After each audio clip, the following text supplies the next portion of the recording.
എന്താ പറയുക, നമ്മളൊരു സമയത്ത് ആഗ്രഹിക്കുമല്ലോ, വേറെ ആൾക്കാരുടെ വീഡിയോസൊക്കെ കാണുമ്പോൾ നമ്മൾ ആഗ്രഹിക്കുക ഇവരൊക്കെ കൂടെ ഇങ്ങനെ ഫോട്ടോ എടുക്കണം. അപ്പോൾ അത് നമ്മുടെ ലൈഫിലേക്ക് വരുമ്പോൾ അത് മാക്സിമം ഞാൻ എനിക്ക് തോന്നുന്നു എൻ്റെ ലൈഫിൽ കാണാതെ മിസ്സായി പോകാന്നല്ലാതെ എൻ്റെ കണ്ണിൽ വന്നിട്ടുണ്ടെങ്കിൽ ഞാൻ അങ്ങോട്ട് കയറി പോയി അവരെ മനസ്സ് വായിച്ചത്. അവർക്ക് താല്പര്യം ഉണ്ടെങ്കിൽ ഒരു മൊബൈലൊക്കെ ഇങ്ങനെ എടുത്ത് വരുമ്പോൾ ഞാൻ ഫോട്ടോ എടുക്കണം. അതെ.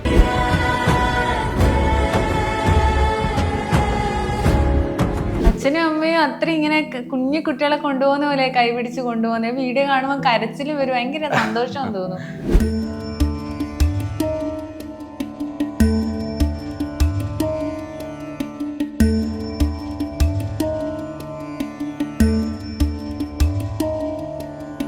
പോട്ടെ, റീൽസ് എടുക്കാൻ വേണ്ടിയിട്ടെങ്കിലും അവർ അച്ഛനും അമ്മനും പിടിച്ചൊന്ന് ഉമ്മ കൊടുക്കുന്നുണ്ട്, കൊടുത്തോട്ടെ വെച്ചിട്ടുണ്ട്. സത്യം എൻ്റെ അടുത്ത് ഒരാൾ പറഞ്ഞു, എന്തിനാണ് ഇവരൊക്കെ ഉള്ള വീഡിയോ കൊണ്ട് നിങ്ങൾ പോസ്റ്റ് ചെയ്ത് നിങ്ങൾ റീച്ച് കൂട്ടാനല്ലേ? അല്ല, അവരെ നമ്മളെ ചെറുതിൽ അങ്ങനെയല്ലേ കൊണ്ടുപോയത്. എനിക്കെന്ന് വെച്ചാൽ എനിക്ക് ഒരുപാട് ഗിഫ്റ്റുകളൊന്നും വാങ്ങിക്കാനില്ല എൻ്റെ അച്ഛൻ.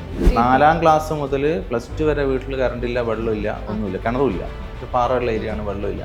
ഇപ്പം ഡിപ്രഷൻ ഭയങ്കര, എനിക്ക് തോന്നുന്നത് ശരിയായ ഡിപ്രഷൻ, നമ്മളിപ്പം വെറുതെ കാര്യമാണെന്നല്ല, എനിക്ക് തോന്നുന്നത് ഡിപ്രഷൻ അനുഭവിച്ച ആൾക്കാർ എത്ര പേരിന്ന് ജീവനോടെ ഉണ്ടെന്ന് പറയാൻ പറ്റില്ല.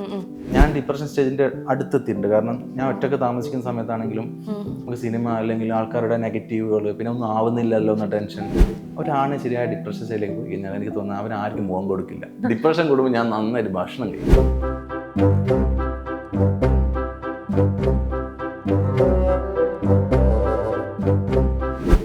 ഭ്രാന്താന്ന് പറയരുത്. കാരണം എൻ്റെ മുമ്പിൽ എനിക്ക് സംസാരിക്കാൻ ആൾക്കാരില്ലാത്ത സമയത്ത് ഞാൻ ക്രിയേറ്റ് ചെയ്യുന്ന ആൾക്കാർ എന്നോട് സംസാരിക്കാറുണ്ട്. ഞാൻ കണ്ണാടി മുന്നിൽ പോയി നിന്ന് അയാളെ പറയേണ്ട മുഴുവൻ പറഞ്ഞിട്ട് അയാളുടെ പോയി നമസ്കാരം സാറേ എന്ന് പറയുന്നു. കാരണം എനിക്ക് അങ്ങനെ പറ്റൂ. ഞാൻ മനസ്സിലാക്കി എനിക്ക് ഒരു കാര്യം പറയാനുള്ളൂ. കാരണം നമ്മൾ ആർക്കും വേണ്ടിയിട്ടല്ല ജീവിക്കേണ്ടത്. കാരണം നമ്മൾ വന്നത് എനിച്ചാണ്. കൊച്ചിയിലെപ്പോ വന്നിനെ അല്ലേ? കൊച്ചിയിൽ വന്നിട്ട് ഇപ്പൊ ഞാൻ ഒരാഴ്ചയായി. ഞാൻ പറഞ്ഞു, പക്ഷെ പറയുന്നില്ല. എല്ലാം കിട്ടുന്നില്ല, അവിടെ പോയി കിട്ടും.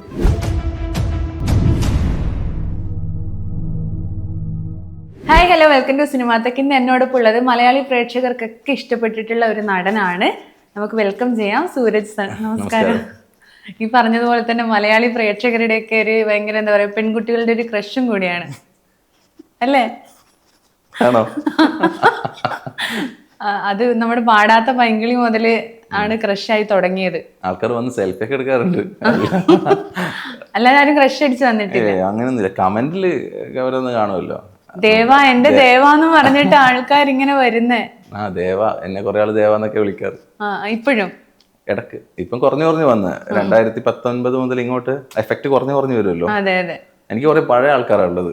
പുതിയ ജനറേഷൻ ചിലപ്പോ എന്നെ അറിഞ്ഞുകൂടായിരിക്കും. പഴയ ആൾക്കാർ, അമ്മമാർ. ഞാൻ കണ്ടായിരുന്നു കാറിന്ന് ഇറങ്ങിയിട്ട് കുറെ ചേച്ചിമാരെ കൂടെ ഫോട്ടോ എടുക്കുന്നേ, സെൽഫി എടുക്കുന്നേ. എനിക്ക് ഭയങ്കര ഇഷ്ടം അത്. ഒരുപാട് ആഗ്രഹിച്ചില്ല ആരെങ്കിലും വന്ന് സെൽഫി എടുക്കണമെന്ന്. ആഗ്രഹിച്ച ലൈഫാണോ ഇപ്പൊ ജീവിക്കുന്നത്? അതെല്ലാം എൻജോയ് ചെയ്ത് ജീവിക്കുന്നത്. എനിക്ക് സത്യത്തില് എന്താ പറയുക, നമ്മളൊരു സമയത്ത് ആഗ്രഹിക്കുമല്ലോ, വേറെ ആൾക്കാരുടെ വീഡിയോസൊക്കെ കാണുമ്പോൾ നമ്മൾ ആഗ്രഹിക്കുക ഇവരൊക്കെ കൂടെ ഇങ്ങനെ ഫോട്ടോ എടുക്കണം.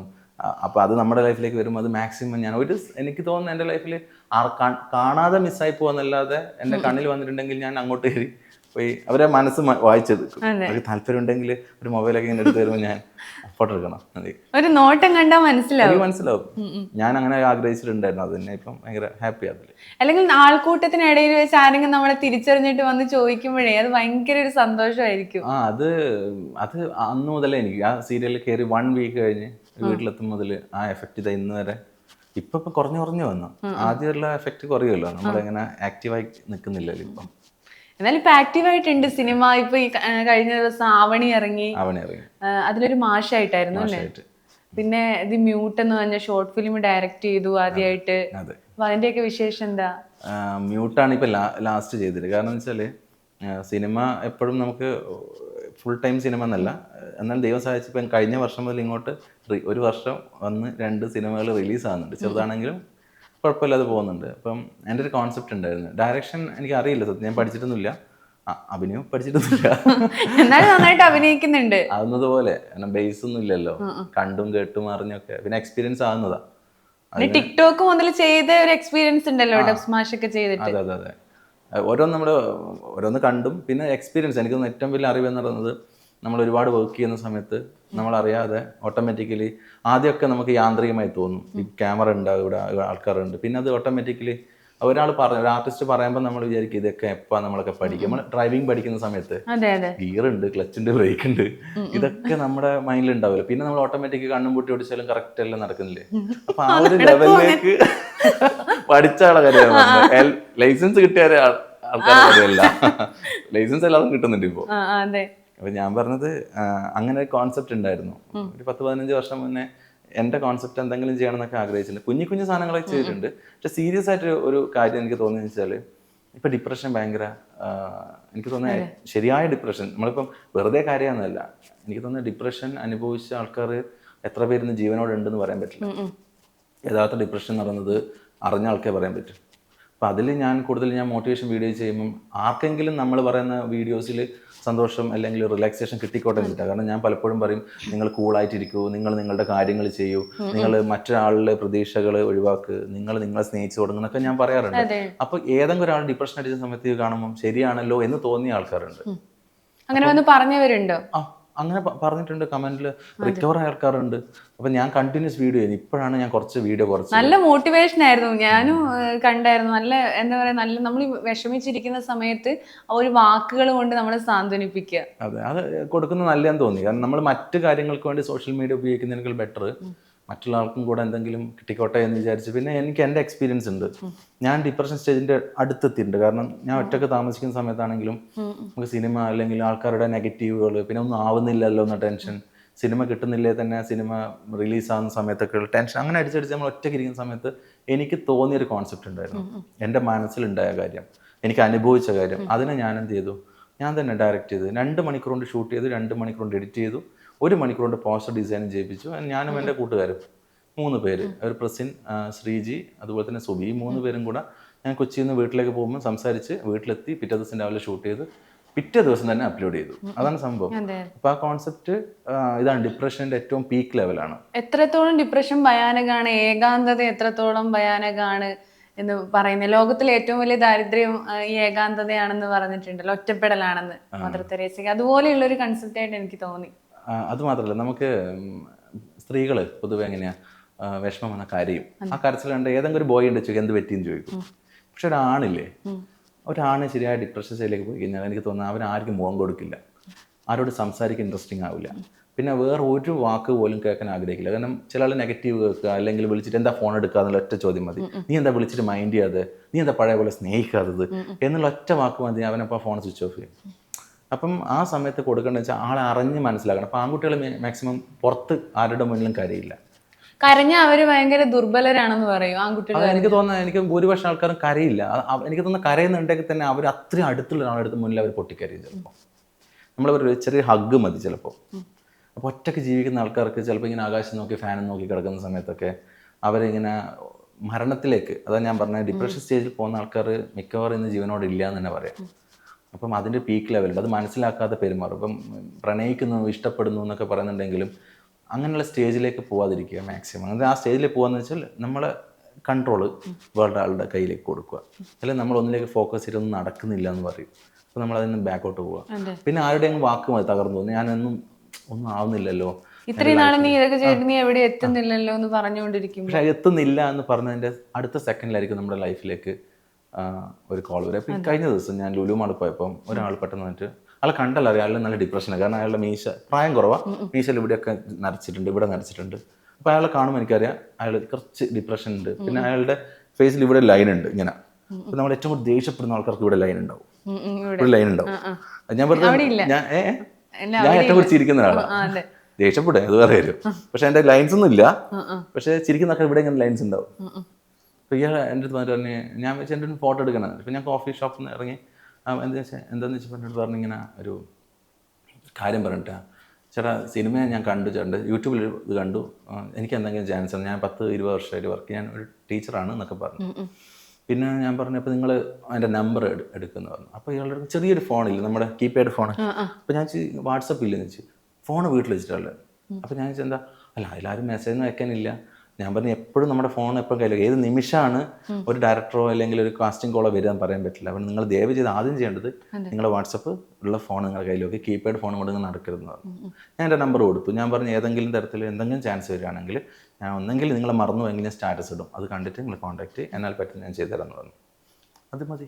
അതെ, എന്ന് വെച്ചാൽ ഈ ആൺകുട്ടികൾ ഇപ്പൊ ഈ പറഞ്ഞ കേസില്ല, അതുപോലെ ഒരുപാട് ആൾക്കാരുണ്ടാവും. ഒന്നും ആരെങ്കിലും കണ്ടിട്ട് എനിക്ക് അവിടെ എത്താൻ പറ്റിയില്ല, അപ്പൊ ആൾക്കാർ പ്രോത്സാഹിപ്പിക്കാൻ ആരും ഉണ്ടാവില്ല. അങ്ങനെയുള്ളവരാണ് ജീവിതത്തിൽ തളർന്നു പോകുന്നത് അധികവും, അല്ലേ? അല്ല, ഒന്നാമത്തെ കാര്യം എന്താ അറിയുമോ, നമ്മൾ ഒരാളുടെ ലൈഫിൻ്റെ വിജയങ്ങൾ മാത്രമേ കാണൂ, അയാളുടെ വന്ന വഴി ആരും കാണുന്നില്ല, ആരും അത് പുറത്ത് കാണിക്കാറുമില്ല.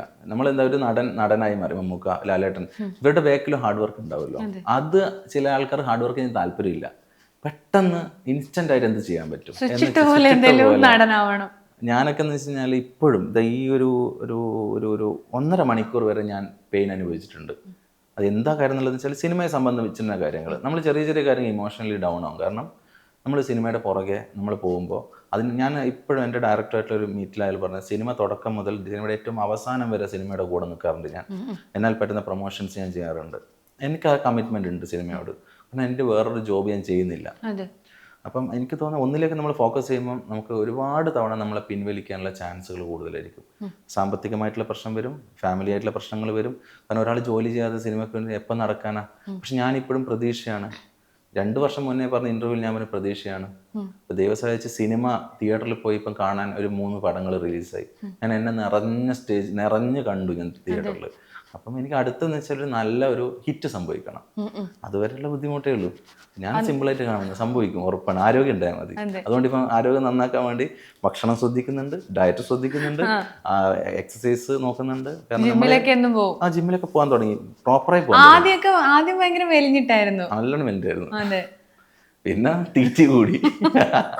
ഡിപ്രഷൻ കൂടുമ്പോൾ ഞാൻ നന്നായിട്ട് ഭക്ഷണം കഴിക്കും. ഈ ഡിപ്രഷൻ വന്നെന്ന് പറഞ്ഞല്ലോ, അത് എങ്ങനെയാണ് ആ ഡിപ്രഷൻ വന്നത്, എങ്ങനെയാണ് അതിനെ അതിജീവിച്ച്? ഈ ഒരു മ്യൂട്ടിൽ കണ്ടതുപോലെ ഒറ്റക്കൊരു റൂമിലിരുന്ന് ഒരുപാട് കരഞ്ഞിട്ടുണ്ട്. അങ്ങനെ കരയാത്തവർ വളരെ ചുരുക്കമായിരിക്കും. ഒരുപാട് കണക്ഷൻസ് എനിക്കില്ല. എന്ന് വെച്ചാൽ ഞാൻ ഒരുപാട് ഫ്രണ്ട്സ് സർക്കിൾ ഇല്ലാത്ത ഒരാളാണ് ഞാൻ. എൻ്റെ വളരെ പറഞ്ഞാൽ വിശ്വസിക്കുമെന്ന് അറിയില്ല, ഞാൻ എഴുതാറുണ്ട് അത്യാവശ്യം. എൻ്റെ കോൺസെപ്റ്റ് എനിക്ക് ഒറ്റയ്ക്ക് ഇരിക്കാൻ ഏറ്റവും ഇഷ്ടം. അപ്പോൾ ക്രിയേറ്റിവിറ്റി എന്തെങ്കിലും ഉണ്ടാവുക. ഇതേപോലെ ഞാൻ കരയണമെന്ന് വിചാരിച്ചല്ല നമ്മൾ കരയുന്നത്. ഡിപ്രഷൻ സ്റ്റേജിൽ എനിക്ക് കരയണം എന്നല്ല, നമ്മൾ ഓട്ടോമാറ്റിക്കലി നമുക്ക് കൺട്രോൾ ചെയ്യാൻ പറ്റാത്ത സമയമുണ്ട്. ഒരു ഇമോഷൻ വന്നിട്ട് നമ്മൾ ഈ ചുണ്ട് ഇവിടെയൊക്കെ ഇങ്ങനെ വറക്കാൻ തുടങ്ങി, പിന്നെ നമുക്ക് പിടിച്ചാൽ കിട്ടില്ല. ആ കണ്ടിൽ നമ്മൾ ഈ പില്ലൊക്കെ എടുത്ത് തലയിൽ കൂടെ വെച്ചിട്ട് നമ്മൾ ഒച്ചത് കരയാൻ ശ്രമിക്കും. കരഞ്ഞു കഴിഞ്ഞാൽ നമുക്ക് എന്തിനാ കരയാൻ നമുക്ക് അറിഞ്ഞൂടാ. അപ്പോൾ അതിൻ്റെ സ്റ്റേജ് ഭയങ്കരമായിട്ട് നമ്മളെ ഇതാക്കും. ഇപ്പം ഞാൻ ചില സമയത്ത് വെച്ചാൽ എന്താ നെക്സ്റ്റ് എന്ത് എന്നുള്ളതൊക്കെ ആലോചിച്ച് ഞാൻ സിനിമയെക്കുറിച്ചേ ആലോചിക്കാറുള്ളൂ, വേറൊന്നും എന്നെ ബാധിക്കാറില്ല. സിനിമ ചിലപ്പം നമുക്ക് സാമ്പത്തികമായിട്ടുള്ള പ്രശ്നങ്ങൾ വരും. ചില സിനിമയിൽ നമുക്ക് ചിലപ്പം പൈസ കിട്ടാനുള്ള ജോലികൾ നമ്മൾ ചെയ്താലും അത് നമ്മളെ കയ്യിലേക്ക് വന്നു ചേരില്ല. അപ്പം നമ്മൾ റോൾ ചെയ്ത് തുടങ്ങും പൈസ. അപ്പം അത് ഞാനിപ്പം ഒരു നേരത്തെ ഫുഡിന് ബുദ്ധിമുട്ടിയിട്ടുണ്ടെന്നാണ് വിശ്വസിക്കില്ല. കാരണം നമ്മൾ എല്ലാവരും പറഞ്ഞ പോലെ ഡയലോഗ് അടിക്കുന്നതല്ല, അതിന് ബുദ്ധിമുട്ട് വരും. കാരണം അത് കുറഞ്ഞ ഫ്യൂ സെക്കൻഡുകൾ, അതിൽ ഒരു 1-2 ദിവസങ്ങളിലായിരിക്കും ചിലപ്പോൾ പ്രശ്നം. പക്ഷെ 4ാമത്തെ ദിവസം പ്രശ്നം ക്ലിയർ ആവും. പക്ഷെ നമ്മളൊന്ന് സ്റ്റക്കാകുന്ന സമയം വരും. ഒന്ന് നമ്മളെ ഹെൽപ്പ് ചെയ്യാൻ ആരും ഉണ്ടാവില്ല. നമ്മുടെ ഏറ്റവും മോശം അവസ്ഥയിൽ ഒരാളും നമ്മൾ ഹെൽപ്പ് ചെയ്യുന്നുണ്ടാവില്ല. അത് വളരെ കുറഞ്ഞ ആൾക്കാരെ ഉണ്ടാവും. അത് നമ്മളേറ്റവും നമ്മൾ സക്സസ് ഉണ്ടായി കഴിഞ്ഞാൽ നമ്മളെ കോൺടാക്ട് ചെയ്യാനും സംസാരിക്കാനും ഞാൻ 2ഉം കണ്ടിട്ടുണ്ട്. സീരിയൽ വന്നപ്പോൾ സീരിയൽ ഹിറ്റ് അടിച്ചപ്പോൾ എൻ്റെ കോൺടാക്ട്സ് ഒരു 340 കോൺടാക്ട്സ്. ഞാൻ ഒരു ആക്സിഡൻറ്റ് സംഭവിച്ചു, സീരിയലിൽ നിന്ന് പോയി, ഞാൻ വീട്ടിലിരിക്കാൻ തുടങ്ങിയപ്പോൾ എൻ്റെ കോൺടാക്ട്സിൻ്റെ എണ്ണം വെച്ചാൽ എനിക്ക് ഡെയിലി മെസ്സേജ് അയക്കുന്ന ആൾക്കാരുടെ എണ്ണം 100ലേക്ക് കുറഞ്ഞു, 60ലേക്ക് കുറഞ്ഞു. കാരണം എന്ന് വെച്ചാൽ എന്നെ കൊണ്ട് അവർക്ക് ആവശ്യമില്ല. ഫെയിം പോയിക്കൊണ്ടിരിക്കുമ്പോൾ നമ്മൾ ആവശ്യമില്ല ആൾക്കാർക്ക്. അല്ലെങ്കിൽ നമ്മളെ വേണം, നമ്മളോട് സംസാരിക്കും, അല്ലെങ്കിൽ നമ്മളെ ഒരുമിച്ച് വീട്ടിൽ വിളിച്ച് ഭക്ഷണം തരും, അങ്ങനെയൊക്കെയുള്ള ഒരുപാട് സംഭവമുണ്ട്. അത് ഇതാണ്, ഇത് ഈ ഫീൽഡിന് ആരും അഹങ്കരിച്ചിട്ട് കാര്യമില്ല. ഇങ്ങനെ മാറിക്കൊണ്ടിരിക്കും. ഞാനായി ജീവിക്കാൻ ശ്രമിക്കാറുണ്ട്. അതിനെങ്ങനെയാണ് അതിജീവിച്ചത് ഒരു ഡിപ്രഷനെ? എന്താണ് ശരിക്കും അന്നേരം ചെയ്തത് അത് ഓവർകം ചെയ്യാനായിട്ട്? കാരണം ഞാൻ റൂമിലിരിക്കുന്ന സമയത്ത് എനിക്ക് എൻ്റെ മുന്നിലേക്ക് ഭ്രാന്താന്ന് പറയരുത്, കാരണം എൻ്റെ മുമ്പിൽ എനിക്ക് സംസാരിക്കാൻ ആൾക്കാരില്ല സമയത്ത് ഞാൻ ക്രിയേറ്റ് ചെയ്യുന്ന ആൾക്കാർ എന്നോട് സംസാരിക്കാറുണ്ട്. ഇതിനെ ഭ്രാന്തെന്ന് പറഞ്ഞാൽ പറയാം. കാരണം എനിക്ക് വേറെ ആരോടും പറയാൻ പറ്റിയില്ലെങ്കിൽ എനിക്ക് ക്രിയേറ്റ് ചെയ്യുന്ന ആൾക്കാരോട് എനിക്ക് സംസാരിക്കാൻ പറ്റാറുണ്ട്. അത് എനിക്ക് തോന്നുന്നു ആ ഡിപ്രഷൻ സ്റ്റേജിൽ നിൽക്കുന്ന ആൾക്ക് മനസ്സിലാവും. ഞാൻ അവരോട് സംസാരിക്കാൻ എൻ്റെ പ്രശ്നങ്ങൾ എൻ്റെ തൊട്ടൊരു പ്രേതാണെന്ന് വെച്ച് കഴിഞ്ഞാൽ പ്രേതാന്ന് പറയാം. അപ്പോൾ ഞാൻ സംസാരിക്കുമ്പോൾ ഞാൻ കരാറുണ്ട്. അപ്പം പിന്നെ ഞാൻ വിചാരിച്ചു നമ്മൾ ഒന്നിനെ കുറിച്ചിട്ടും പിന്നെ ഞാൻ എന്തെങ്കിലും ക്രിയേറ്റ് ചെയ്യാൻ ശ്രമിക്കും. വരക്കാറുണ്ടായിരുന്നു. വര കംപ്ലീറ്റ് നെഗറ്റീവ് ആയിരിക്കും. ഞാൻ ചിത്രം വരക്കാറുണ്ടായിരുന്നു. അപ്പോൾ അതിലൊക്കെ ഉണ്ടാവും ഈ ബ്ലാക്ക് കയറി വരും, മൈൻഡ് മൊത്തം ബ്ലാക്ക്. പിന്നെ ഞാൻ എന്ന് വെച്ച് കഴിഞ്ഞാൽ നമ്മൾ നിൽക്കുന്ന സിറ്റുവേഷനിൽ നമ്മുടെ ഈ പറഞ്ഞ കാർബൺ ഡൈ ഓക്സൈഡ് എന്ന് അറിയുമല്ലോ, നമ്മൾ തന്നെ ശ്വസിച്ചുകൊണ്ടിരിക്കുകയല്ലേ, അവിടെ നിന്ന് മാറി നിൽക്കും. പിന്നെ എന്ന് വെച്ചാൽ ഞാൻ ഇപ്പം ചില സമയത്ത് വെറുതെ ചിരിക്കാറുണ്ടായിരുന്നു. നമ്മളതൊക്കെ സംഭവിക്കൂ, കാരണം ഒറ്റയ്ക്ക് ചിരിക്കും. ഇതിനൊക്കെയാണ് പ്രാന്തം. എല്ലാ മനുഷ്യന്മാർക്കും ചെറിയൊരു വട്ടുണ്ടെന്ന് വായിക്കുമ്പോൾ ഞാൻ കൂടുതലും കണ്ണാടിയൊക്കെ സംസാരിക്കും, കുറേ സമയം സംസാരിക്കും. എനിക്ക് ദേഷ്യം ആരോടും തോന്നിയിട്ടുണ്ടെങ്കിലേ, ഒരു സിനിമ വർക്ക് ചെയ്യുമ്പോൾ നമുക്കറിയാം 10, 50, 60 പേരുണ്ടാവും. അതിൽ 1, 2 ആൾക്ക് നമുക്ക് നല്ല ദേഷ്യം തോന്നും, ഉറപ്പാണല്ലോ. ഞാൻ കണ്ണാടി മുന്നിൽ പോയി നിന്ന് അയാളെ പറയേണ്ട മുഴുവൻ പറഞ്ഞിട്ട് അയാളുടെ പോയി നമസ്കാരം സാറേ എന്ന് പറയും. കാരണം എനിക്ക് അങ്ങനെ പറ്റൂ, അങ്ങനെ. അപ്പം ഞാൻ പിന്നെ എന്ത് ചെയ്യുന്നു വെച്ചാൽ പുറത്തേക്ക് ഇറങ്ങുമ്പോൾ നമുക്ക് ഏറ്റവും വലിയ പ്രശ്നം, നമ്മുടെ കൈ പൈസ ഇല്ലെങ്കിലേ നമുക്ക് വേറൊരു പ്രശ്നവും വേണ്ട, നമുക്ക് ഡിപ്രഷൻ ഓട്ടോമാറ്റിക് വരും. ഒരുവിധം നമ്മുടെയൊക്കെ പ്രശ്നങ്ങൾ എന്താ വെച്ചാൽ കൃത്യമായ നമുക്ക് ആവശ്യങ്ങൾ നടക്കാതിരിക്കുമ്പോഴും നമുക്ക് ഭക്ഷണം കഴിക്കാനുള്ള പൈസ, അല്ലെങ്കിൽ നമുക്കൊന്ന് നടക്കാനിരിക്കാനോ, പോക്കറ്റിൽ അല്ലെങ്കിൽ ഗൂഗിൾ പേ നോക്കുമ്പോൾ 110 രൂപ ബാലൻസ് നിറയുമ്പോൾ ഉണ്ടാകുന്ന ടെൻഷൻ. സത്യം അതാണ്. അല്ലാണ്ട് നമുക്കൊരു പ്രണയം പൊട്ടിയതിൻ്റെ ഒക്കെ അവിടെ നിൽക്കട്ടെ. നമ്മളുടെ റിയൽ ലൈഫിൽ നമ്മളെ നിലനിർത്താൻ പറ്റുന്ന ഒരു സാധനമാണ് പണം. അത് ആവശ്യത്തിന് നമ്മുടെ കയ്യിൽ വേണം. പൈസ നല്ലോണം ഉണ്ടെങ്കിൽ കുറെയൊക്കെ നമുക്ക് അഡ്ജസ്റ്റ് ചെയ്യാൻ പറ്റും. പക്ഷെ പൂർണ്ണമായിട്ട് പൈസ ഉള്ള ആൾക്കാർക്ക് ഡിപ്രഷൻ ഉണ്ട്, കാരണം അവർ വേറൊന്നും കൂടി ചിന്തിക്കുന്നില്ല. ഇപ്പൊ പൈസ കൊണ്ട് സെറ്റിൽ ആയ ആൾക്കാർ ഏതെങ്കിലും ഒരു വ്യക്തിയിലായിരിക്കും ചിലപ്പോൾ ഫോക്കസ് ചെയ്യാം. ആ വ്യക്തിയുടെ ചലനം അവരെ ചിലപ്പം ഡിപ്രഷന്റെ ഏറ്റവും പീക്കിലെത്തിക്കും. പ്രണയമാണ് അധികവും ഡിപ്രഷനിലേക്ക് നയിക്കുന്നതെന്ന് അധികം പേരും പറയുന്നത് ശരിയാണ്. അത് സത്യമാണ്. എന്താണെന്ന് വെച്ചാൽ ഒരാളിലേക്ക് ഫോക്കസ്ഡ് ആവും, അയാളുടെ ചുറ്റുള്ള കണക്ഷൻസ് കംപ്ലീറ്റ് അയാൾ കട്ട് ചെയ്യും. ചിലപ്പോൾ അച്ഛനും അമ്മയോടുള്ള എല്ലാ സ്നേഹവും കട്ട് ചെയ്ത് ഒരാളിൽ മാത്രം ഫോക്കസ്ഡ് ആവും. വളരെ റെയർ ആയിട്ടുള്ള ആൾക്കാർ അങ്ങനെയാണ്. പിന്നെ അയാൾ എങ്ങനെ പറയുന്നത് അതുപോലെ പോകും. ഒരു അല്ലാതൊരു പീക്ക് ലെവൽ എത്തുമ്പോൾ ആ മറ്റേ ആൾ എന്ത് ചെയ്യും, എന്തെങ്കിലും തരത്തിൽ. കാരണം നമ്മൾ ആദ്യം ഇഷ്ടപ്പെടാൻ നല്ല നല്ല കാരണങ്ങൾ കണ്ടെത്തും. അതേ ആൾ തന്നെയാണ് ഇതേ വ്യക്തിനെ കുറിച്ച് മോശമായ കാര്യങ്ങൾ പറഞ്ഞിട്ട് നമ്മുടെ അടുത്ത് പറഞ്ഞാൽ അവൻ അങ്ങനെയാണ് ഇവനിങ്ങനെയാണ്. ആദ്യം ഇതേ ആളെ കുറിച്ച് പറയും, അവനെപ്പോഴത്തെ ഒരാളെ കണ്ടില്ല, എൻ്റെ ഇഷ്ടത്തിനനുസരിച്ച് ജീവിക്കുന്ന ആൾ, ഞാൻ ആഗ്രഹിച്ച പോലെ എന്നെ അങ്ങനെ എങ്ങനെന്നൊക്കെ പറയും. ഈ രണ്ടും പറഞ്ഞ് നമ്മൾ തന്നെ ഇല്ലാത്ത കുറ്റങ്ങളൊക്കെ പിന്നെ അവരിൽ ഉണ്ടാവും. അപ്പം അങ്ങനെ എനിക്ക് പറയാന്ന് വെച്ചാൽ ഇന്ന് ഒരാളും നമ്മൾക്ക് ആരെയും ഒരിക്കലും പൂർണ്ണമായിട്ടും വിശ്വസിക്കാൻ പറ്റുമെന്ന് വെച്ചാൽ വിശ്വസിക്കാതിരിക്കുക. ഡിപ്രഷനെ അതിജീവിക്കാൻ എല്ലാ മനുഷ്യർക്കും പറ്റുമോ ശരിക്കും? ആത്മഹത്യയിലേക്ക് പോകുന്ന ഒരുപാട് പേരുണ്ട്. ഞാൻ ആ മ്യൂട്ടിന്റെ താഴെ ഒരുപാട് കമന്റ് കണ്ടു. ഒരു അമ്മയോ അച്ഛനാരോ ആണ് കമന്റ് ഇട്ടത്, എൻ്റെ മകളെയോ എനിക്ക് നഷ്ടപ്പെട്ടു പോയി ഡിപ്രഷൻ വന്നിട്ടെന്ന്. അല്ല, ഇത് നമുക്ക് ഡിപ്രഷൻ ഉണ്ടെന്ന് മനസ്സിലാക്കുക ഏറ്റവും കൂടുതൽ അറ്റാച്ച്മെന്റ്. ഇപ്പം എനിക്കൊരാളുമായിട്ട് അറ്റാച്ച്മെന്റ് ഉണ്ടെങ്കിൽ എനിക്ക് അവരുടെ ചേഞ്ചസ് മനസ്സിലാവും. ഇപ്പം അച്ഛനമ്മക്കൊന്നും കുട്ടികളെ കിട്ടുന്നില്ല. ഒന്നാമത് മൊബൈല്, അവർ പലതിലും എൻഗേജ്ഡ് ആണ്. ഇപ്പോഴത്തെ പുതിയ ജനറേഷൻ എന്നല്ല, അവർ ഒരു സമയം കഴിയുമ്പോൾ അച്ഛനും അമ്മയെന്നൊക്കെ മാറി അവർക്ക് അച്ഛനമ്മയോട്ടുള്ള ഇമോഷൻ ഉണ്ടാവും.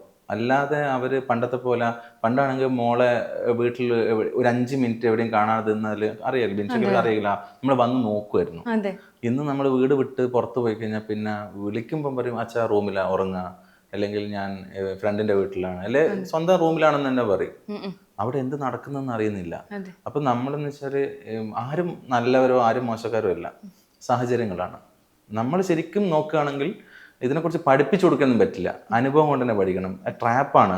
മെന്റലി ഓരോരുത്തർ എത്രത്തോളം വീക്കാണ് നമുക്കറിയില്ല, സാഹചര്യം കൊണ്ടാണ് അത് മനസ്സിലാക്കുക.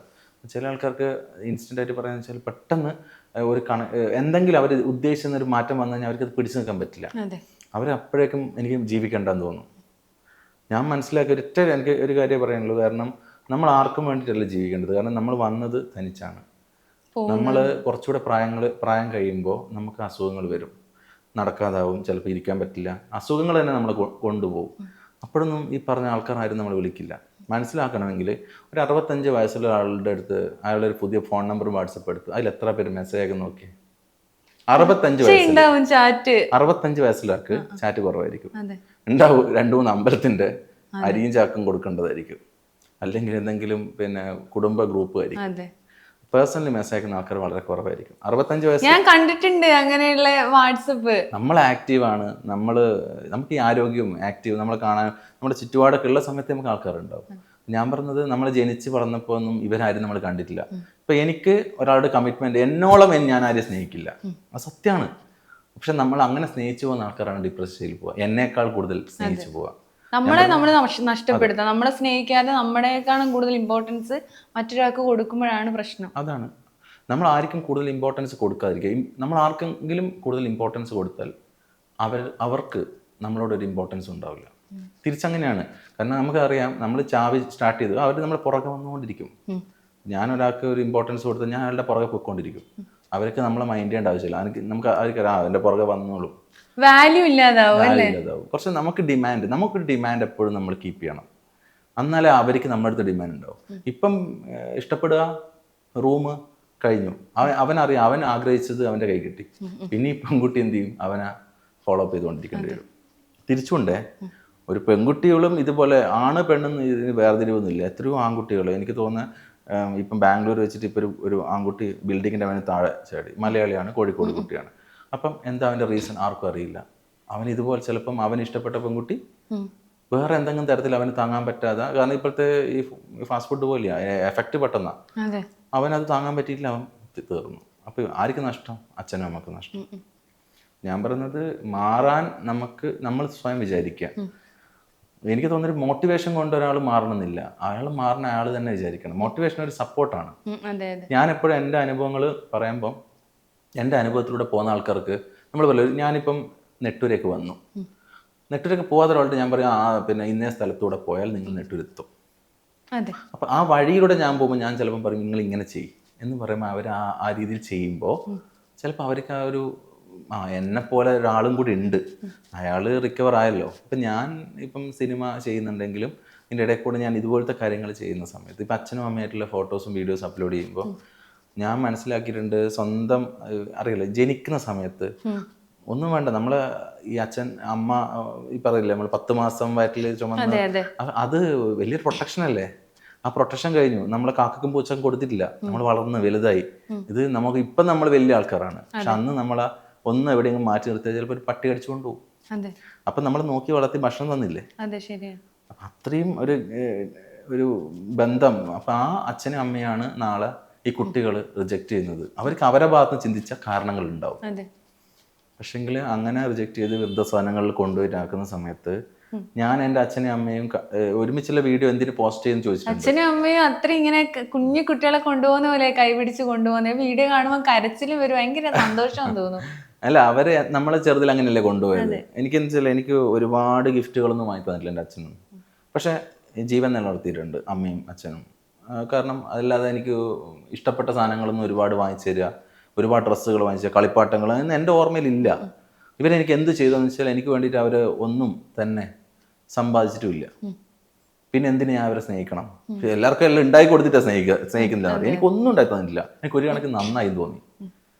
എന്നെ അവർ ഇതുവരെ, ഞാൻ പഠിക്കാൻ അത്ര വലിയ സംഭവം നല്ലായിരുന്നു, തട്ടിമുട്ടി പാസ്സായി പോകണം, എനിക്ക് പഠിക്കണം വലിയ താല്പര്യം ഉണ്ടായിരുന്നില്ല. കാരണം വെച്ചാൽ എനിക്ക് എങ്ങനെയെങ്കിലും കുറച്ച് പൈസ ഉണ്ടാക്കണം, എനിക്ക് ജോലി ചെയ്യണം, എനിക്ക് പഠിക്കണം ഒരു താല്പര്യമില്ല. ഹിന്ദിയൊക്കെ ഞാൻ എന്തിനാ പഠിക്കുന്നത് എനിക്ക് തോന്നി. ഇപ്പം ഹിന്ദിക്കാരൊക്കെ കേരളത്തിൽ വന്നപ്പോഴാണ് ഹിന്ദി ഒക്കെ വേണം തോന്നിയത്. അപ്പം എന്നെ ഇതുവരെ ഒരു കാര്യം ചെയ്യും, മാർക്ക് കുറഞ്ഞിട്ട് എന്നെ അച്ഛനും അമ്മയൊന്നും പറഞ്ഞിട്ടില്ല. SLC പാസ്സാകുന്നത് ലൈസൻസ് കിട്ടാൻ വെച്ചിട്ട് അതെങ്ങനെയല്ലോ ഞാൻ പാസ്സായി. അപ്പം അങ്ങനെ നമ്മൾ ഓരോ കാര്യങ്ങളും നമ്മൾ ചെയ്യുന്നത് അന്ന് ആരും പറഞ്ഞുതരാനില്ല. എന്ത് കോഴ്സ് ചെയ്യണം, ഏത് കോളേജിൽ പോകണം ഒന്നും പറഞ്ഞു തരുന്നില്ല. പിന്നെ എൻ്റെ അടുത്ത് തന്നെ ആരും അത്ര മൈൻഡ് ചെയ്തു സത്യത്തിൽ. ഞാൻ എന്താവും എൻ്റെ കൂടെ പറഞ്ഞിട്ട്, ഇനി ഇങ്ങനെ കളിക്കുകയാണെങ്കിൽ കേളാട്ടൻ്റെ വീട്ടിൽ ചായൻ്റെ ക്ലാസ് കഴിക്കണം. ഞാൻ ഓക്കെ, അതും മൈൻഡിലുണ്ട്. ക്ലാസ് അതിലും ഞാനിപ്പോൾ എന്ത് ജോലിയും ചെയ്യാൻ തയ്യാറാണ്, എന്തും ചെയ്യാം, അത് അങ്ങനെ പ്രശ്നമില്ല. പക്ഷെ എനിക്ക് ചെയ്യുന്നതിൽ ഞാൻ അത്രയും കോൺഫിഡൻറ്റോട് കൂടി ഞാൻ ചെയ്യുകയും ചെയ്യും. അത് വിജയിപ്പിക്കാൻ പറ്റുന്ന ഒരു ധൈര്യമുണ്ട്. അപ്പം എല്ലാവരും അച്ഛനും അമ്മയും മാറ്റി നിർത്തുക, അവരെ കൂടെ ചിലവഴിക്കുന്ന സമയങ്ങൾ എന്നെ സംബന്ധിച്ചിടത്തോളം ഞാൻ വീഡിയോ എടുക്കാൻ തുടങ്ങിയെന്ന് വെച്ചാൽ കാണട്ടെ ആൾക്കാർ അവരുടെ വൃദ്ധസാധനങ്ങൾ കൊണ്ടുപോയി അച്ഛനും അമ്മയും ഒക്കെ ഇതുപോലെയൊക്കെ സ്നേഹിക്കാന്ന് തോന്നിയിട്ട് ആരെങ്കിലും തിരിച്ചു കൊണ്ടുവന്നാലോ. അതെ, ഇങ്ങനെയും അച്ഛനും അമ്മയും സ്നേഹിക്കാന്ന് തോന്നിയിട്ടേ ഒരാളെങ്കിലും മാറി ചിന്തിക്കാൻ തുടങ്ങിയാൽ, മാറി ചിന്തിക്കാൻ പറ്റിയാൽ പോട്ടെ, റീൽസ് എടുക്കാൻ വേണ്ടിയിട്ടെങ്കിലും അവർ അച്ഛനും അമ്മനും പിടിച്ചൊന്ന് ഉമ്മ കൊടുക്കുന്നുണ്ടെ കൊടുത്തോട്ടെ വെച്ചിട്ടുണ്ട്. സത്യം എൻ്റെ അടുത്ത് ഒരാൾ പറഞ്ഞു, എന്തിനാണ് ഇവരൊക്കെ ഉള്ള വീഡിയോ കൊണ്ട് നിങ്ങൾ പോസ്റ്റ് ചെയ്ത്, നിങ്ങൾ റീച്ച് കൂട്ടാനല്ലേ. എനിക്കിപ്പോൾ റീച്ച് കൂട്ടണമെങ്കിൽ എന്ത് ചെയ്യണമെന്ന് എനിക്ക് നന്നായിട്ട് അറിയാം. സോഷ്യൽ മീഡിയ 10 വർഷം കൈകാര്യം ചെയ്യുന്ന വ്യക്തിക്ക് അറിയാം റീച്ച് കൂട്ടണമെങ്കിൽ. അത് റീച്ചോ എന്തോ ആയിക്കോട്ടെ, ഞാൻ റീച്ച് കൂട്ടാൻ തന്നെ ചെയ്യുന്നെങ്കിൽ തന്നെ എൻ്റെ അച്ഛനെ ഡ്രാമാറ്റിക് ആയിട്ട് എടുത്ത് കൊണ്ടുപോകാൻ പറ്റില്ലല്ലോ. അതെ അതെ ശരി. എന്നോട് എൻ്റെ ഒരു സുഹൃത്ത് പറഞ്ഞാണ്, ഇപ്പം ഞാൻ എൻ്റെ അച്ഛൻ്റെ കൂടെ ഉമ്മ വെക്കുന്ന ഫോട്ടോസൊക്കെ ഇടുമ്പോൾ നിന്റെ ഒരു ഭാഗ്യം നോക്ക്, അച്ഛനെ എങ്ങനെ കെട്ടിപ്പിടിച്ച് ഉമ്മ വെക്കാൻ പറ്റുന്നുണ്ട്. ഞാൻ എൻ്റെ അച്ഛനെ കെട്ടിപ്പിടിച്ച് ഉമ്മ കൊടുത്തിട്ട് ഒരു 10-15 വർഷമായെന്ന്. അവർക്കൊരു മടി അച്ഛനെ പോയിട്ടൊന്ന് അച്ഛാന്ന് പോയി വിളിച്ചിട്ടൊന്ന് ഉമ്മ വെക്കാനായിട്ട്. അങ്ങനെ ഒരുപാട് മക്കളുണ്ട്. അത് ഞാൻ അധികം വേദികളിൽ പറയാറുണ്ട്, നമ്മൾ അച്ഛനും അമ്മയൊക്കെ ഉമ്മ വെക്കുക അവർ മരിച്ചു കിടക്കുമ്പോൾ അരിയിട്ടതിന് ശേഷം. നമ്മുടെ നാട്ടിലൊക്കെ അങ്ങനെയല്ലേ, അരിയൊക്കെ ഇട്ടിട്ട് കവിളൊരു നെറ്റിൽ ഉമ്മ കൊടുക്കും. എന്തിനാ ഇത്രയും വൈകേണ്ട ആവശ്യം? ജീവനോടുള്ള സമയത്ത് നല്ല ഡ്രസ്സ് വാങ്ങിച്ചു കൊടുക്കുക, അവർക്ക് ഇഷ്ടമുള്ള സ്ഥലങ്ങൾ അവരെ കൊണ്ടുപോവുക. ബുദ്ധിമുട്ട് എല്ലാവർക്കും ഉണ്ടാവും, ഒരു പൈസ ഒരു കാരണമൊന്നുമല്ല, നമുക്ക് വേണമെന്ന് വെച്ചാൽ എന്തും ചെയ്യാൻ പറ്റും. നമുക്കറിയാം, നമ്മൾ ചില കാര്യങ്ങൾക്ക് വേണ്ടി പൈസ ചിലപ്പോൾ നമ്മൾ അത് ലാഭവും നഷ്ടം നോക്കൂല, പക്ഷെ നമ്മൾ സ്വന്തം കാര്യത്തിന് ചിലവാക്കുമ്പോൾ നമ്മൾ ചിലപ്പോൾ ഒന്ന് സാക്രിഫൈസ് ചെയ്യും. അപ്പം അവർക്ക് ഇപ്പം നല്ല ഡ്രസ്സ്, നല്ല ഭക്ഷണം. എൻ്റെ അച്ഛൻ്റെ അമ്മയുടെ ഒക്കെ ആഗ്രഹം എന്ന് വെച്ചാൽ ചെറിയൊരു ഇട്ടാവട്ട ആഗ്രഹങ്ങളാണ്. അവർ അമേരിക്കയിൽ പോകണം എന്നോട് പറഞ്ഞിട്ടില്ല. അമ്മ ഇപ്പൊ കഴിഞ്ഞ ദിവസം പറഞ്ഞു എനിക്കിന്ന് ശബരിമലക്ക് പോകണം. അവൻ റെഡി, മാലട്ടോ. ഞാൻ അങ്ങനെയാ പറയാറ്, കാരണം അവർ ഓക്കെ, അവർ മാലയിട്ടു. അപ്പം എനിക്ക് ടെൻഷൻ ഉണ്ട്, കാരണം ഞാൻ ഇവരോട് കാണിക്കുന്നില്ല. കാരണം അച്ഛന് 74 വയസ്സ്, അമ്മക്ക് 64 വയസ്സ്. ഇവർ രണ്ടുപേരെയും കൊണ്ട് ശബരിമല കയറണ്ടേ. അപ്പം അച്ഛനാണെങ്കിൽ ഭയങ്കര ആക്റ്റീവാണ്, അച്ഛൻ എവിടെയും തളർന്നിട്ടില്ല. അതാണ് ഏറ്റവും വലിയ കാര്യം. 74 വയസ്സിൽ അച്ഛൻ നല്ല ആക്റ്റീവ് ആക്കി, അമ്മയും കയറി. പക്ഷെ ഇറങ്ങുമ്പോൾ അമ്മ തളർന്നു, അമ്മ പകുതിയപ്പോൾ അമ്മ തളർന്നു. പക്ഷെ അങ്ങോട്ട് ഇവർ സുഖമായിട്ട് കയറി. അച്ഛനാണെങ്കിൽ സ്ട്രോക്കൊക്കെ വന്ന് അച്ഛൻ അങ്ങനെ ഒരു സ്റ്റേജിലാണ് ഉള്ളത്, എന്നാലും അച്ഛൻ മല കയറി. അപ്പൊ എന്നോട് ഒരാൾ ചോദിച്ചു, എന്തിനാ ഈ പ്രായമുള്ള ആളെ പിടിച്ചു കൂട്ടിക്കൊണ്ടുപോയിട്ട് റീൽസ് എടുക്കാനാണ് നെഗറ്റീവ് കണ്ടായിരുന്നു. അപ്പൊ അവനോട് എനിക്ക് പറയാനുള്ളത്, അവൻ തന്നെ പറയും. കാരണം എന്ന് വെച്ചാൽ നിങ്ങളുടെ അച്ഛനൊന്ന് കാണുന്നുണ്ടോ, അച്ഛനോടൊന്ന് സംസാരിക്കുന്നുണ്ടോ? എൻ്റെ അച്ഛൻ്റെ ആഗ്രഹമാണ് ഞാൻ സാധിച്ചു കൊടുത്തത്. അച്ഛൻ കഴിഞ്ഞ തവണ മലക്ക് പോയപ്പോൾ അച്ഛൻ മിസ്സായി, വേറെ ആൾക്കാരുടെ കൂടെ പോയതാ. അപ്പം എന്തോ ദൈവാധീനം കൊണ്ട് അച്ഛൻ തലശ്ശേരിയാണെന്ന് പറഞ്ഞിട്ട് അച്ഛൻ ഇറങ്ങിയത് കൊച്ചിയിലാണ്. അച്ഛൻ്റെ ഇഷ്ടത്തിന് ഇറങ്ങി നടന്നതാ. കൂടെ പോയ ആൾക്കാരൊന്നും മൈൻഡ് ചെയ്യാതെ ഏതോ ട്രെയിൻ കയറി, ഏതോ ബസ് കയറി ഇവിടെ എത്തി. കൊച്ചി നോർത്ത് റെയിൽവേ സ്റ്റേഷനിൽ ഇറങ്ങിയിട്ട് എന്നെ വിളിക്കുകയാണ്, ഹലോ ഞാൻ തലശ്ശേരി എത്തിയിട്ടുണ്ട്. അപ്പം ഞാൻ പറഞ്ഞാൽ അച്ഛൻ ഞാൻ വരാം, അതിനുള്ള വഴി ഉണ്ടാക്കുക. അപ്പോൾ ഞാൻ അച്ഛൻ്റെ കാര്യം ഓട്ടോയിലേക്ക് കയറുമെന്ന് പറഞ്ഞു. അങ്ങനെ അച്ഛൻ ഓട്ടോ കയറി പറഞ്ഞു. ഞാൻ പറഞ്ഞ അച്ഛൻ ഫോണ്, അച്ഛൻ സംസാരിക്കുന്നത് മനസ്സിലാവില്ല, ഫോണ് ഓട്ടോക്കാരന് കൊടുക്കാൻ പറഞ്ഞു. അപ്പം അയാൾ പറഞ്ഞു ഹലോ. ഞാൻ പറഞ്ഞു പാനൂർ എന്ന സ്ഥലത്തേക്ക് എത്തിയിട്ട് എന്നെ ഒന്ന് വിളിച്ചാൽ മതി. പാനൂരൊന്ന് ചോദിച്ചു, നിങ്ങൾ പറവൂരാണോ ഉദ്ദേശിച്ചത്? ഞാൻ പറഞ്ഞു അല്ല പാനൂർ. ചേട്ടാ ഇത് എവിടെയാ സ്ഥലം? ഇത് കൊച്ചി നോർത്ത് റെയിൽവേ സ്റ്റേഷൻ. ഞാൻ പറഞ്ഞു ഒരു മിനിറ്റേ, ഞാൻ ഇന്ന ആളാണ്, എൻ്റെ അച്ഛനത് ആൾക്ക് ഓർമ്മ പോയിട്ടുണ്ട്, നിങ്ങൾ നേരെ കാക്കനാടേക്ക് വാ, ഈ ഓട്ടോയിൽ ഞാൻ ലൊക്കേഷൻ തരാം, ഞാൻ കാക്കനാട് ഉണ്ടെന്ന് പറഞ്ഞു. അങ്ങനെ എൻ്റെ അച്ഛനാ കൈ കിട്ടത്. അച്ഛനെ കൈ കിട്ടി. ഇതാ ഭയങ്കര സംഭവമാണ്. ആ സമയത്ത് നാട്ടിലായിരുന്നെങ്കിലും അന്നേരം അച്ഛന്റെ രൂപ എന്ന് വെച്ചാല് 20,000 രൂപ അച്ഛന്റെ കൈ ഞാൻ കൊടുത്തിട്ടുണ്ടായിരുന്നു. എന്ന് വെച്ചാൽ അച്ഛൻ നടന്ന് കയറാൻ പറ്റിയില്ലെങ്കിൽ മറ്റേ ട്രോളി പരിപാടി ഉണ്ടല്ലോ, അതിൽ പോകാൻ വേണ്ടിയിട്ട് ആ പൈസ ഫുൾ മിസ് ആയിട്ടുണ്ട്. അച്ഛന്റെ മുഖം ഫുൾ ബ്ലാക്ക് കളർ ആയിട്ടുണ്ട്. പിന്നെ ഒരു വടിയുണ്ട്, വലിയൊരു വടി, ഗാന്ധിജീന്റെ ഒക്കെ പറഞ്ഞ വടിയുണ്ട്, തോൾസഞ്ചി ഉണ്ട്. ഇങ്ങനെ കണ്ടു കഴിഞ്ഞാൽ ഒരാൾക്ക് ഐഡന്റിഫൈ ചെയ്യാൻ പറ്റില്ല. ഞാൻ വണ്ടി നിറക്കുമ്പോൾ എന്നെ പിടിച്ച് തട്ടുകയാണ് അച്ഛൻ. കാരണം ഈ സോഡിയൊക്കെ കുറഞ്ഞിട്ട് ആള് അങ്ങനെ തന്നെ വടിയൊക്കെ പൊട്ടിച്ച് കളഞ്ഞ് അച്ഛനെ പിടിച്ച് ഞാൻ വണ്ടിയൊക്കെ ആയിട്ട് നേരെ ഹോസ്പിറ്റലിൽ പോയി. അങ്ങനെ ഒരു 1-2 ദിവസം എൻ്റെ കൂടെ നിർത്തിയതിന് ശേഷമാണ് ഓക്കെ ആയത്. അപ്പോൾ താടിയൊക്കെ ട്രിം ചെയ്ത് ആൾ സെറ്റ് ചെയ്ത് ശേഷം ഞാൻ കഴിഞ്ഞ തവണ മലക്ക് വിട്ടിട്ടില്ല. ഇത്തവണ എന്നോട് ചോദിച്ചു മലക്ക് പോവാം. ഞാൻ കൊണ്ടുപോയി. 2 ആളെ കൈയും പിടിച്ചു. കാരണം കൈ മാറി തെറ്റിപ്പോയി എവിടെയും പോയാൽ പിന്നെ കിട്ടൂലല്ലോ. പിന്നെ ഞാൻ എടുക്കുന്ന റിസ്ക് ഉണ്ട്. കുറേ ആൾക്കാർ നെഗറ്റീവ് പറയല്ലേ, മലക്ക് കൊണ്ടുപോയിട്ട് എന്തും പറ്റിയിട്ടുണ്ടെങ്കിൽ ഇതേ ആൾക്കാർ ജനങ്ങൾ തന്നെ തല തിരിച്ചും പറയും. അപ്പൊ ആ മനുഷ്യനെ കൊണ്ടുപോയി റീൽസ് എടുക്കാൻ കൊണ്ടുപോയിട്ട് അതിനെ ഇതാക്കി എന്ന് പറയുന്ന ജനങ്ങളുണ്ട്. പക്ഷെ എനിക്കത് വിഷയമൊന്നുമില്ല. എൻ്റെ അച്ഛനാണ്, എൻ്റെ അമ്മയാണ്. അതിന് ഞാൻ ഒന്നത് വേറെ ആൾക്കാരുടെ ഇതൊന്നും ഞാൻ നോക്കാറില്ല. എനിക്കൊരു സ്റ്റാൻഡ് ഉണ്ട്, ഞാനൊന്നിനും ഭയപ്പെടുന്നില്ല. അച്ഛനമ്മൻ ഇങ്ങനെ പിടിച്ചിട്ടാവും. നമ്മളെ കുട്ടിക്കാലത്ത് അച്ഛനമ്മ നമ്മുടെ കൈയല്ലേ അങ്ങനെ പിടിച്ചു കൊണ്ടുപോവാ. അങ്ങനെ പിടിക്കുന്ന എത്ര മക്കളുണ്ടാവും. രസം, അവര് നല്ല കമ്പനിയാ. അച്ഛൻ ഈ പ്രായമാണെങ്കിലും പിന്നെ ഭയങ്കര കോമഡിയും അവരുടെ നമ്മളല്ലേ നമുക്ക് ഭയങ്കരമായിട്ട് കൊണ്ടു നടക്കാൻ പറ്റുന്ന ആൾക്കാരാണ്. കണ്ണൂര് ഭാഷ ഉണ്ടല്ലോ, നമ്മുടെ കണ്ണൂരാണല്ലോ. കണ്ണൂര് ശരിക്കും പാനൂര്, കല്ലിക്കണ്ടി, കൊളവല്ലൂര്. അപ്പൊ ആ ഒരു ഭാഷയാണ് അച്ഛൻ്റെ. എന്നാ സൂര്യ നീ കാണിക്കുന്ന പറഞ്ഞിട്ട് അമ്മേന്റെ ഭാഷ. നമുക്ക് കണ്ണൂർ ഭാഷ വരുന്നില്ല അല്ലേ? നമ്മൾ കണ്ണൂര് നിക്കുന്നില്ലല്ലോ. കണ്ണൂർ ഇപ്പൊ ഞാൻ കണ്ണൂർ ഭാഷ തന്നെയാ. ഞാനും അതെ. അച്ഛനും അമ്മേനൊക്കെ വിളിക്കുമ്പോ കണ്ണൂർ ഭാഷ കയറി വരും.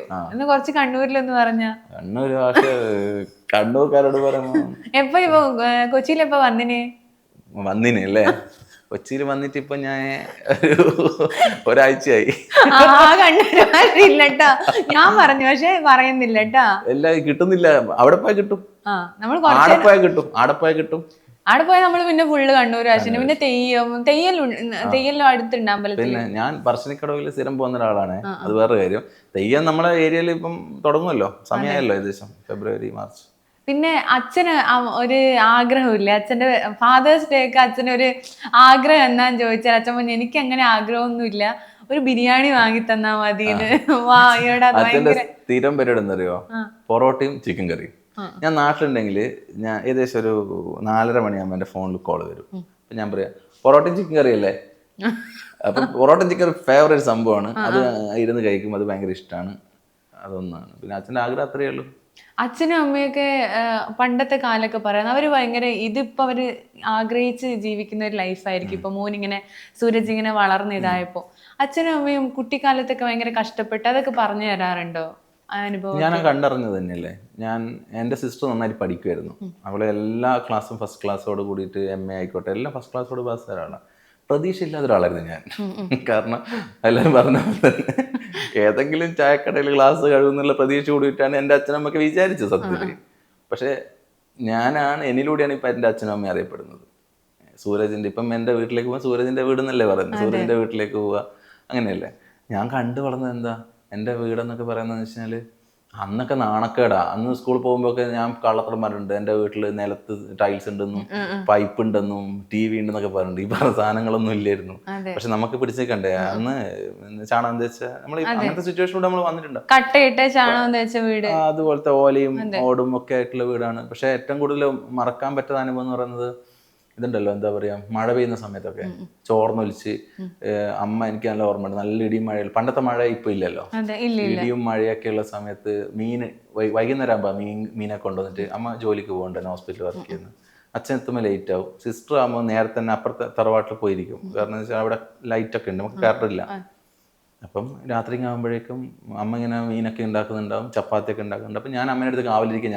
അമ്മക്ക് കാവലാണല്ലോ, ആണല്ലേ. അപ്പം ഞാനിങ്ങനെ അടുക്കളയിരിക്കും, വിളക്കുണ്ടല്ലോ, വിളക്ക് നമ്മളിങ്ങനെ ഇരുന്നിട്ട് ഇങ്ങനെ കത്തിച്ചോണ്ടിരിക്കും എന്തെങ്കിലും, ചിമ്മിണി വിളക്ക്. അപ്പം മഴ പെയ്തപ്പം ഫുള്ള് വെള്ളം അകത്തേക്ക് കയറി, നമ്മുടെ കറിയും വിളക്കും എല്ലാം കേട്ടു. അപ്പം അമ്മ കാറ്റടിച്ചപ്പം ഇത് വീട് വീഴുമെന്ന് വെച്ചിട്ട് നമ്മൾ ഇതുണ്ടാവില്ല, എന്തായാലും പറയാം, കട്ടില, വീട്ടിൻ്റെ ഡോറിൻ്റെ കട്ടില, അവിടെ ഇങ്ങനെ നിപ്പിച്ച് ഇങ്ങനെ പിടിച്ചു എനിക്ക് ഇപ്പോൾ ഓർമ്മയുണ്ട്. അപ്പോഴേക്ക് വെള്ളം നിറഞ്ഞ്, അകത്തൊക്കെ വെള്ളം നിറഞ്ഞ്. അങ്ങനെ ഒരു സിറ്റുവേഷൻ ഇപ്പോൾ മറക്കില്ല. അങ്ങനത്തെ ഒരു അവസ്ഥ, ആ അവസ്ഥയിൽ നിന്ന് ഞാൻ അപ്പോഴും ആഗ്രഹിച്ചിട്ടുണ്ടായിരുന്നു. വെള്ളം, അമ്മ രാവിലെ ഹോസ്പിറ്റലിലേക്ക് പോകുമ്പോൾ ഞാൻ, എൻ്റെ ചേച്ചി, അച്ഛൻ, അമ്മ, തൊട്ടപ്പുറത്തെ വീട് ഏകദേശം ഒരു 10-50 മീറ്ററോളം ഉണ്ട്. അവിടുന്ന് വെള്ളം 30 പടകളൊക്കെ ഉണ്ടെന്ന് വെള്ളം വലിച്ച് ഷോൾഡറിൽ വെച്ച് വീട്ടിൽ കൊണ്ടുപോയിട്ട് ഒരു ബീപ്പ വെള്ളത്തിൽ ഒഴിച്ച് എന്നിട്ട് എല്ലാവരും പോകും. സ്കൂളിൽ പോകുമ്പോൾ വെച്ചാൽ കാലിൻ്റെ അടിയിൽ വെച്ചാൽ ബ്ലാക്ക് കളർ ഇതില്ല, ചാണകം തേച്ചിൻ്റെ കളർ ഉണ്ട്. അപ്പൊ നമ്മളിങ്ങനെ ഇരിക്കുമ്പോൾ ബാക്കിൽ തക്ക് നമ്മുടെ കാല് കാണാൻ പറ്റും. അപ്പൊ അതൊക്കെ ഇങ്ങനെ മൈൻഡിലുണ്ട്. പിന്നെ ആരൊക്കെ നമുക്ക് ഉച്ചക്ക് വീട്ടിലൊരു പരിപാടി ഉണ്ട് സ്കൂൾ പഠിക്കുമ്പോൾ, അറിയാം എന്ന് വെച്ചാൽ സ്കൂൾ പഠിക്കുമ്പോൾ നമ്മുടെ കൂട്ടുകാർ 2 മണിക്കൊക്കെ വെള്ളിയാഴ്ച 2 മണിക്കൂർ നമുക്ക് ടൈം ഉണ്ടാവും ഭക്ഷണം കഴിക്കുക. അപ്പൊ ആരെങ്കിലും അവരവരെ വീട്ടിൽ പോകും, സുഹൃത്തിന്റെ വീട്ടിൽ പോകുന്ന പരിപാടിയുണ്ട്. ഞാൻ എൻ്റെ വീട്ടിലേക്ക് ഇങ്ങനെ പോകുമ്പോൾ ഇങ്ങനെ ആരും വരുന്നുണ്ടോ നോക്കാൻ വേണ്ടി ഞാൻ തിരിഞ്ഞ് പോവാ, ഒറ്റ ഓട്ടാ. പിന്നെ കാരണം എൻ്റെ വീട് കാണാൻ പാടില്ല. അങ്ങനെ വീട് കാണാണ്ടും പിന്നെ സീരിയൽ വരുമ്പോഴും വാർപ്പിന്റെ വീടാണെങ്കിൽ ഒരു നല്ല കസേര ഇല്ലായിരുന്നു. അപ്പം അന്ന് ഇന്റർവ്യൂ എടുക്കാൻ വേണ്ടിയിട്ട് 1-2 ആൾക്കാർ എന്നെ വിളിച്ചു വീട്ടിലേക്ക്. വന്നു, ചേട്ടാ ഇതൊക്കെ നമ്മൾ ഷൂട്ട് ചെയ്യട്ടെ തന്നെ.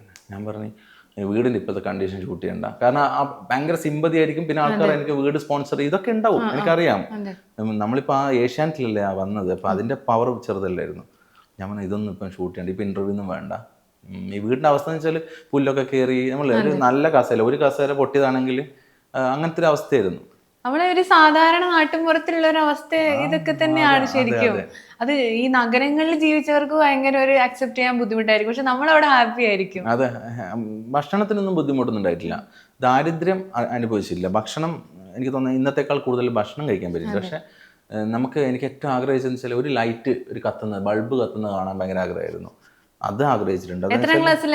4ാം ക്ലാസ് മുതൽ +2 വരെ വീട്ടിൽ കറണ്ടില്ല, വെള്ളമില്ല, ഒന്നുമില്ല, കിണറുമില്ല, പാറയുള്ള ഏരിയയാണ്, വെള്ളമില്ല. അപ്പം എന്ന് വെച്ചാൽ ഞാൻ ഒരു രാത്രി ആകുമ്പോഴത്തേക്കും ഒരു 8 മണിയാകുമ്പോൾ ഉറങ്ങേണ്ടി വരും. കാരണം വെച്ചാൽ ഇതിൻ്റെ ഈ പുകയുടെ വെളിച്ചത്തിൽ നിന്നിട്ട് നമുക്ക് ആ മണം അടിച്ചിട്ട് കുറേ സമയമൊന്നും. പിന്നെ സിവിൽ എഞ്ചിനീയറിംഗ് പഠിക്കുന്ന സമയം ക്രാഫ്റ്റ് ആൻഡ് സിവിൽ എഞ്ചിനീയറിംഗ് പഠിച്ചിട്ടുണ്ടായിരുന്നു. ആ സമയത്ത് നമുക്ക് ഒരുപാട് പ്രാക്ടിക്കൽ വർക്ക് ഉണ്ടാവും, വരക്കാനൊക്കെ. ഇത് വിളക്കം കത്തിച്ചിട്ട് വേണം ഈ വരക്ക്, ഈ ടീ സ്കെയിലൊക്കെ വെച്ചിട്ട് വരച്ചുണ്ടാക്കണ്ടേ. അപ്പോഴും മടിയാ, ഉറക്ക തൂക്കി പുക ഇങ്ങനെ മുഖത്തിട്ട് കഴിഞ്ഞാൽ ഇവരെല്ലാം പറഞ്ഞ് ഞാൻ പഠിക്കായിട്ടാണ്, പഠിക്കാനുള്ള സാഹചര്യം ഇല്ല. അതെ, ശരിക്കും പറഞ്ഞാൽ ഞാനൊക്കെ ഈ വിളക്കിന്റെ അവിടെ നിന്ന് തന്നെ പഠിച്ച 10ാം ക്ലാസ് പഠിക്കുമ്പോൾ ലൈറ്റ് കിട്ടിയത്. അപ്പൊ ഒരു ഭയങ്കര ഒരു ആഘോഷം പോലെയായിരുന്നു.